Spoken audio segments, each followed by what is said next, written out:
Hello students, good morning. Today we will discuss about this next chapter number 8, local government. Okay. According to this, we discuss about the third tier of the government. First one central government, second one state government, and third one local government. Okay.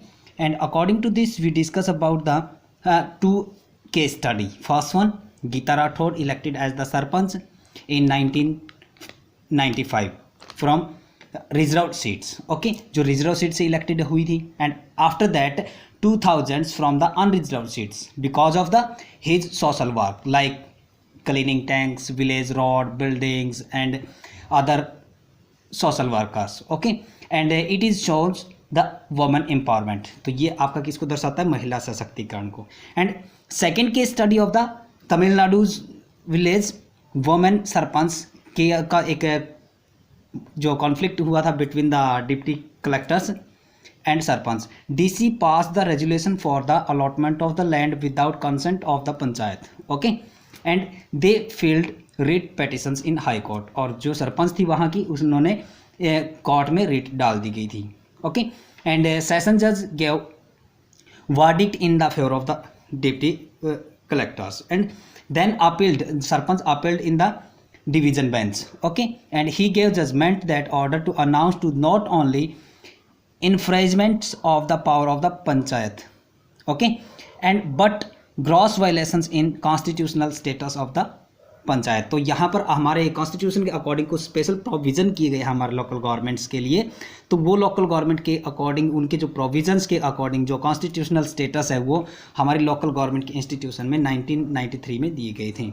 Okay, and local government is the government of village and district level. जिस प्रकार से हम discuss कर चुके हैं कि local government village and district level पर कार्य करती है. लाइक हमारे रूरल रीजन्स में हम उनको ग्राम पंचायत बोलते हैं एंड अर्बन रीजन्स में हम म्यूनिसिपल काउंसिल, ओके, म्यूनिसिपलिटी होती है. Okay, and major advantage near of the people. First of all ये क्या होती है? Near and dear of the peoples होती है, बिल्कुल नज़दीक की होती है, जिसके मतलब एक लिंक होती है, link between the state government and the peoples. Okay, and the strong and the vibrant local government ensure the both active participation.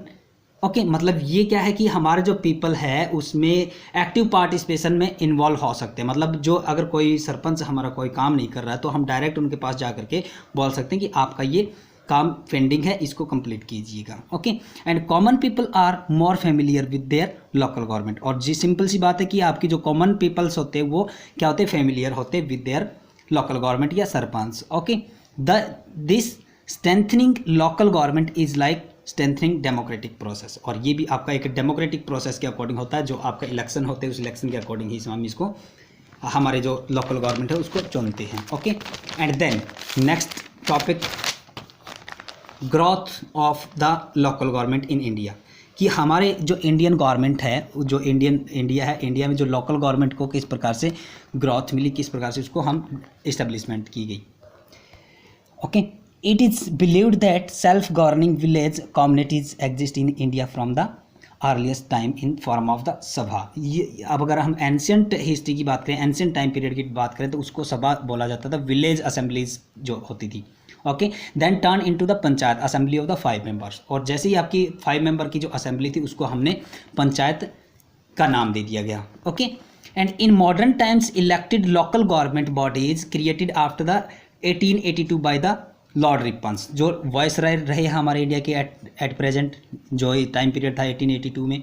तो उसने इसका नाम लोकल गवर्नमेंट थी, जो लोकल बॉडीज़ थी. Okay, and they were called the local board. Okay, local board के नाम से इसको जाना गया था. And then as per urge of the Congress village panchayat were formed at the number of the provinces under the government of India act 1919 and government of India act 1935. तो यहाँ पर कांग्रेस ने सिफारिश की कि हमारा जो गवर्नमेंट ऑफ इंडिया एक्ट 1919 है या 1935 है उसके अकॉर्डिंग हमारे नंबर ऑफ द स्टेट में इसको इस्टेब्लिश किया जाए. ओके, तो यहाँ पर जो इम्पोर्टेंट जो रोल प्ले किया था वो महात्मा गांधी ने प्ले किया था. Okay, and then our national government also concerned about the enormous concentrations of the power in hands of the governor general, कि हमारे जो पावर थी वो गवर्नर जनरल के पास होती थी। And hence when constitution was prepared the subjects of the local government was assigned to the state and were mentioned in the DPSP, directive principle of the state policies. Okay, तो इसके according हमारी जो local government थी उसको establishment की गई, और जो हमारे अगर कहीं ना कहीं हमारे जो फंडामेंटल राइट्स का हम कहीं हमारे फंडामेंटल राइट्स को दबाया जा रहा है तो हम हमारी जो डायरेक्ट रिट है वो हाई कोर्ट में ले जा सकते हैं, लेकिन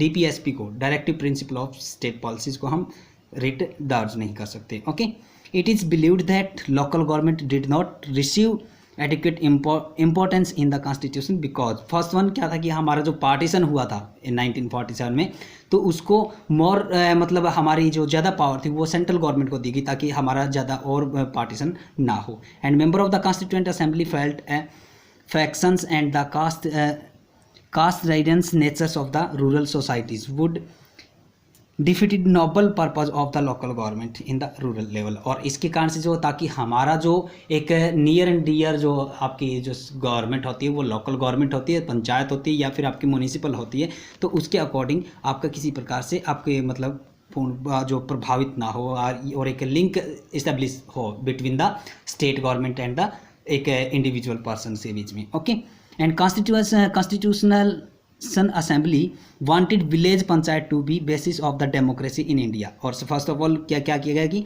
जो डेमोक्रेसी के आधार पर इनको इस्टेब्लिश किया जाए, और ऐसा ही हो रहा है। हमारा मोर देन 18 ईयर्स जो पर्सन्स होता है वो मेल एंड फीमेल वो हमारे क्या कर रहे हैं कि हमारी जो भाग ले रहे हमारी जो मतदान प्रक्रिया जो आपकी इलेक्शन प्रोसेस है उसमें। Okay, thank you.